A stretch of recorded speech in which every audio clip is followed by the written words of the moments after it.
නිශාන්ත කියනවා ජීවිතය හා බැඳී පවතින සිද්ධියක්. නැතිනම් සිද්ධි මාලාව. තාර්කික බුද්ධියකින්ද විමසා බලා සාධාරණ නම් පමණ ඉදිරිපත් කිරීම නාට්‍යක ස්වභාවයයි. මේක එයා තර්ක කරනවා. තමන්ගේ මනසේ මේ නාට්‍යවේදියාගේ මනසේ මේක එයා තනියම තර්ක කරලා මෙයා අරගල කරන්න යන්නේ නැහැ. එයාගේ ප්‍රකාශනීය වේදිකාව ඇසුරෙන් නිර්මාණය කරනවා. ඒක බොහොම අහිංසකයි. බොහොම ගැඹුරුයි. මේ සමාජීය ප්‍රශ්නය තුලට එයා මානවීය වැල්මක් හෙළනවා. කොච්චර අපුරුද බලන්න.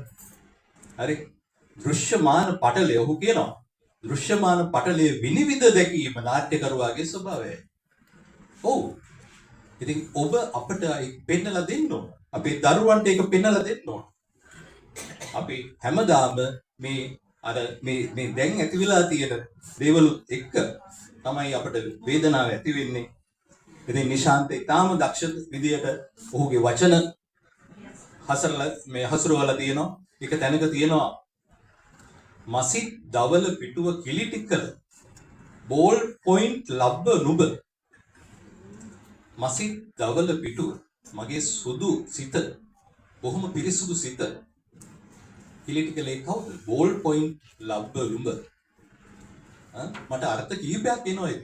බෝල් පොයින්ට් පෑන ඒ කියන්නේ අධ්‍යාපනයේද මේ ගහන්නේ. ඔව් අධ්‍යාපනයේ වෙන්නත් පුළුවන්. මොකද අධ්‍යාපනය අපිව අද විනාශ කරලා අද ප්‍රතිසංස් කරන්න අවශ්‍යයි. මම දන්නේ නැහැ මම එහෙම පැත්තකට යනවා කියන එක නෙමෙයි.